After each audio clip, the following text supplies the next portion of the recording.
മഹാലക്ഷ്മി സീരിയലിൻ്റെ ഇന്നത്തെ എപ്പിസോഡിലേക്ക് എല്ലാവർക്കും സ്വാഗതം. അങ്ങനെ നമ്മളുടെ ദുർഗയാണെങ്കിൽ കണ്ണന് ഇഷ്ടപ്പെട്ട എല്ലാ ഭക്ഷണങ്ങളും പലഹാരങ്ങളും ഉണ്ടാക്കുന്ന സമയത്ത് കരുണ അങ്ങോട്ട് വരുന്നുണ്ട്. പക്ഷേ കരുണയോട് ദുർഗ പറയുന്നുണ്ട്, നീ അടുക്കളയിൽ ഒരു ജോലിയും ചെയ്യണ്ട, നീ ഉണ്ടാക്കുന്ന ഭക്ഷണമൊന്നും ആർക്കും വിശ്വസിച്ച് കൊടുക്കാൻ പറ്റില്ല, നീ അതിലെന്തെങ്കിലും മായമൊക്കെ കലർത്തും, ഇല്ലെങ്കിൽ നിൻ്റെ മുത്തശ്ശി കലർത്താനുള്ള വിഷമൊക്കെ തന്നുവിടും, അതുകൊണ്ട് നീ അടുക്കളയിലുള്ള ഒരു പണിയും ചെയ്യണ്ട, ബാക്കിയുള്ള പണികൾ മാത്രം ചെയ്താൽ മതി. ആ സമയത്ത് കരുണയ്ക്കാണെങ്കിൽ നല്ലോണം ദേഷ്യം വരുന്നുണ്ടെങ്കിലും കരുണ ഒന്നും മിണ്ടണില്ല.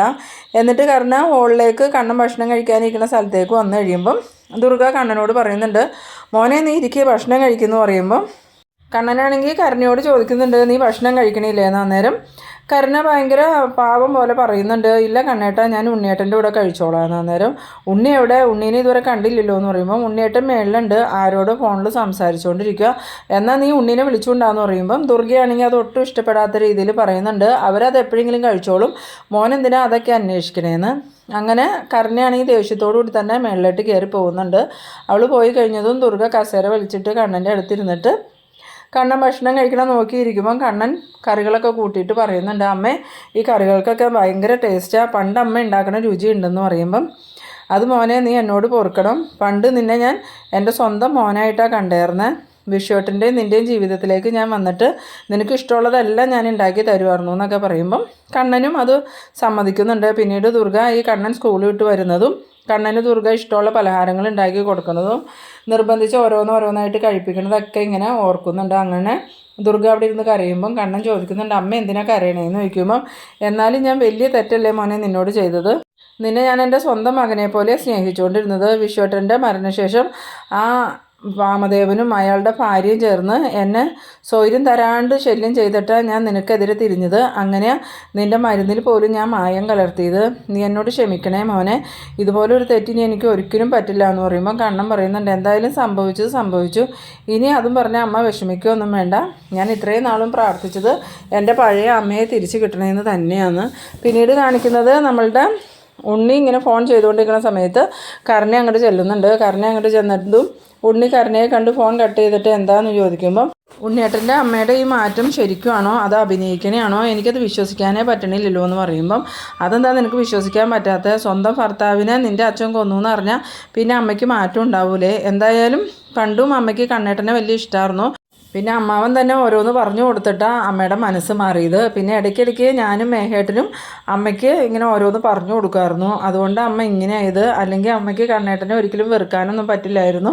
ആ സമയത്ത് കരുണ പറയുന്നുണ്ട്, എന്തായാലും ഞാൻ ഇത്രയൊന്നും പ്രതീക്ഷിച്ചില്ല എന്ന് പറയുമ്പം പിന്നെ എന്താ നീ എൻ്റെ അച്ഛൻ്റെ കൊലയാളിയുടെ മോള, അങ്ങനെയുള്ള ഒരാളെ അമ്മ സ്നേഹിക്കുമെന്നാണോ നീ കരുതിയേക്കണേ, എന്തായാലും കുറേ കഴിയുമ്പോൾ മാറ്റങ്ങൾ വരുമായിരിക്കും എന്ന് പറയുമ്പം കരുണ പറയുന്നുണ്ട്, ഉണ്ണിയേട്ട വേറൊരു പ്രശ്നമുണ്ട്, ഇനിയിപ്പോൾ എന്തായാലും കണ്ണേട്ടൻ കേസ് കൊടുത്തു കഴിഞ്ഞാൽ അച്ഛൻ നഷ്ടപരിഹാരം കൊടുക്കേണ്ടി വരും, ആ നഷ്ടപരിഹാരത്തിൽ നിന്നും അച്ഛനെ ഒന്ന് ഒഴിവാക്കാവോ എന്ന് ചോദിക്കുമ്പോൾ ഉണ്ണി പറയുന്നുണ്ട്, ഇല്ല അതൊരിക്കലും ഇല്ല, എനിക്ക് നഷ്ടപരിഹാരം കിട്ടണം, അപ്പോൾ വേറെ ആർക്കും വേണ്ടാന്ന് പറഞ്ഞാലും ഉണ്ണിയേട്ടന് വേണമെന്ന് ചോദിക്കുമ്പോൾ ആർക്ക് വേണ്ടെങ്കിലും എനിക്ക് വേണം, എൻ്റെ അച്ഛനെ കൊന്നത് നിൻ്റെ അച്ഛനാ, എൻ്റെ അച്ഛനിപ്പോൾ ജീവിച്ചിരുന്നായിരുന്നെങ്കിൽ ഞാൻ ജ്വല്ലറിയുടെയോ കമ്പനിയുടെയോ ഏതിൻ്റെയെങ്കിലും തലപ്പത്ത് ഇരുന്നേനെ, ഞാൻ ഈ അവസ്ഥയിലാവില്ലായിരുന്നു, എന്നെ ഈ അവസ്ഥയിലാക്കിയത് നിൻ്റെ അച്ഛനായതുകൊണ്ട് തന്നെ എല്ലാ സ്വത്തുക്കളും എനിക്ക് കിട്ടണം.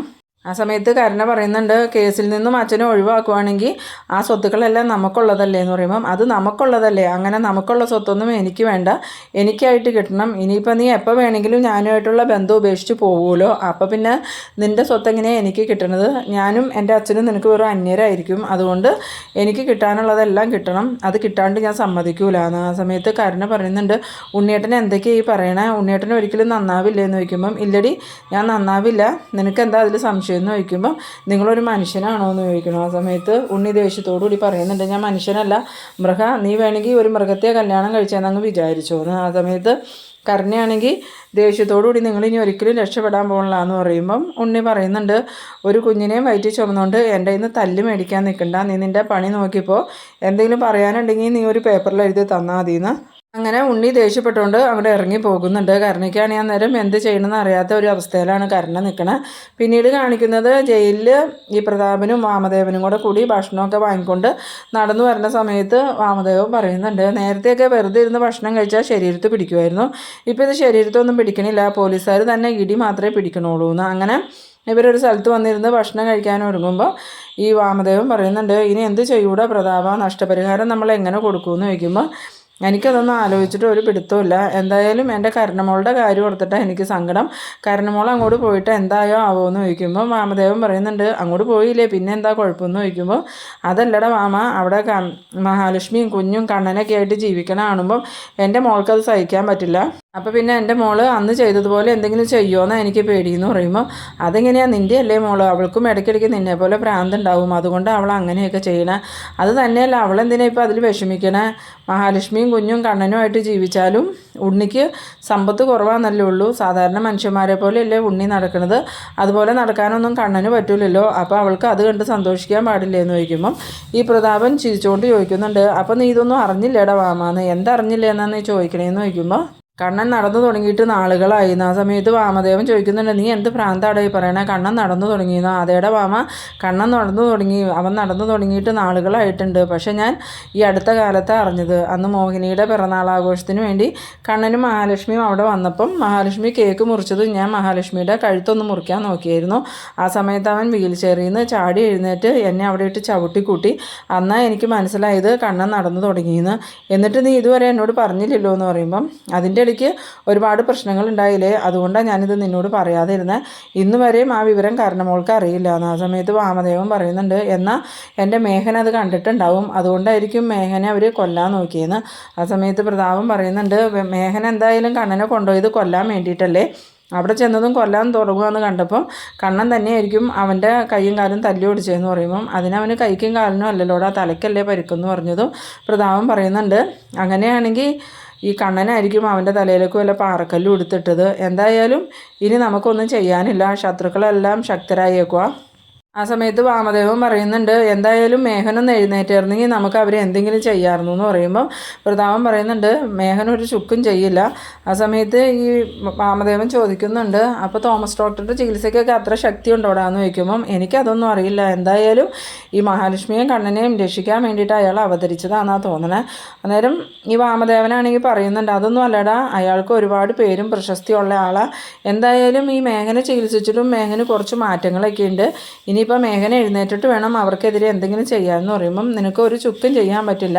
എന്തായാലും കണ്ണൻ നടന്നു തുടങ്ങി. അതുപോലെ തന്നെ 4 കാലുള്ള മാർക്കോയും ലോപ്പസും എല്ലാവരും അവർക്ക് സപ്പോർട്ടായിട്ടുണ്ട്. അതുകൊണ്ട് ഇനി നിൻ്റെ മോൻ എന്തെങ്കിലും ചെയ്യാനായിട്ട് പോയിട്ടുണ്ടെങ്കിൽ പിന്നെ നിൻ്റെ മോനെ കുഴിമാന്തി കുഴിച്ചിട്ടാൽ മാത്രം മതിയാവൂന്ന്. അത് കേട്ടതും വാമദേവനാണെങ്കിൽ എന്തു പറയണമെന്ന് അറിയാതെ ഇങ്ങനെ നിൽക്കുന്നുണ്ട്.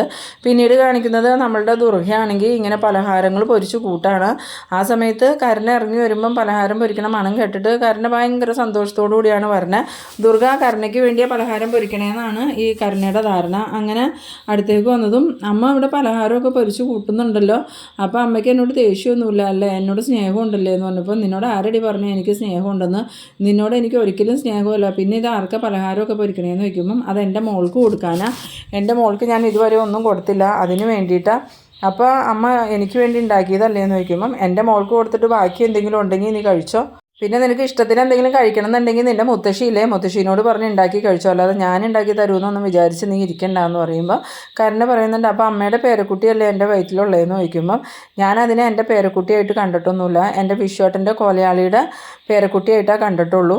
ആ സമയത്ത് കരുണ പറയുന്നുണ്ട്, അത് ഞാൻ കുഞ്ഞിതായിരിക്കുമ്പോൾ നടന്ന കാര്യമല്ല അമ്മേ, അതിനമ്മ എന്നോട് ദേഷ്യപ്പെടണേ എന്തിനാ, എന്തായാലും ഇത് ഉണ്ണിയേട്ടൻ്റെ കുഞ്ഞല്ലേ എന്ന് ചോദിക്കുമ്പം, എൻ്റെ മകൻ ഉണ്ണിയോടും എനിക്കിപ്പോൾ ഇഷ്ടമല്ലടി, നിന്നെ അവനെ എപ്പോഴും ഇങ്ങോട്ട് വിളിച്ചുകൊണ്ട് വന്നാൽ അതോടുകൂടി എനിക്ക് അവനോടും ദേഷ്യം, എന്തായാലും സ്വന്തം ഭർത്താവിനെ കൊന്നവരോട് ക്ഷമിക്കാൻ ഒരു സ്ത്രീക്കും കഴിയില്ലടി, എൻ്റെ കുഞ്ഞുങ്ങളുടെ അച്ഛനെയാണ് നിൻ്റെ അച്ഛനെ ഇല്ലാതാക്കിയത്, ആ വാമദേവൻ കൊട്ടേഷൻ കൊടുത്തിട്ട് നിൻ്റെ അച്ഛൻ എൻ്റെ കുഞ്ഞുങ്ങളുടെ അച്ഛനെ കൊന്നില്ലേടി എന്ന് ചോദിക്കണം. ആ സമയത്ത് കരുണയാണെങ്കിൽ ഇങ്ങനെ സങ്കടത്തോടുകൂടി നിൽക്കുമ്പം ഈ ദുർഗ പറയുന്നുണ്ട്, നീ ഇങ്ങോട്ട് വന്നത് മഹാറാണിയായിട്ട് ജീവിക്കാൻ വേണ്ടിയല്ലേടി, അതിന് ഒരിക്കലും നടക്കാൻ പോണില്ല, കണ്ണൻ നല്ലവനാടി, അതുകൊണ്ടാണ് കണ്ണന് മഹാലക്ഷ്മിയെ പോലെയുള്ള ഒരു പെൺകുട്ടിയെ ഭാര്യയായിട്ട് കിട്ടിയത്, എൻ്റെ മോനാണെങ്കിലും ഉണ്ണി ദുഷ്ടന, അവനക്ക് വാമദേവൻ്റെയും അയാളുടെ മകൻ മേഘനാഥൻ്റെയും സ്വഭാവം കിട്ടിയേക്കണേ, അതുകൊണ്ട് അവനക്ക് ദുഷ്ടയായ നിന്നെ പോലെയുള്ളൊരു ഭാര്യയെ കിട്ടിയത്. എന്തായാലും ഈ പലഹാരമെല്ലാം ഞാൻ എൻ്റെ മോൾക്ക് കൊടുക്കാൻ പോവാം, നിന്നെ ഞാൻ എൻ്റെ മോളായിട്ടോ മരുമോളായിട്ടോ കണക്കാക്കിയിട്ടില്ല, എന്തായാലും നീയും ഉണ്ണി ഇവിടുന്ന് താമസം മാറിപ്പോയാലും നിങ്ങളുടെ പുറകെ വരാനൊന്നും ഞാൻ പോണില്ല,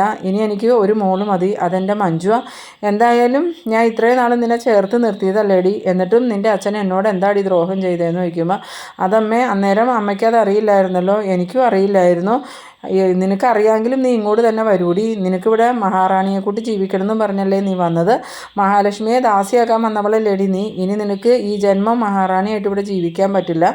നീ കഷ്ടപ്പെടുന്നത് കാണുമ്പോൾ നിൻ്റെ അച്ഛനും മുത്തശ്ശിക്കും നല്ല സങ്കടം ഉണ്ടാകുമെന്ന് എനിക്കറിയാം.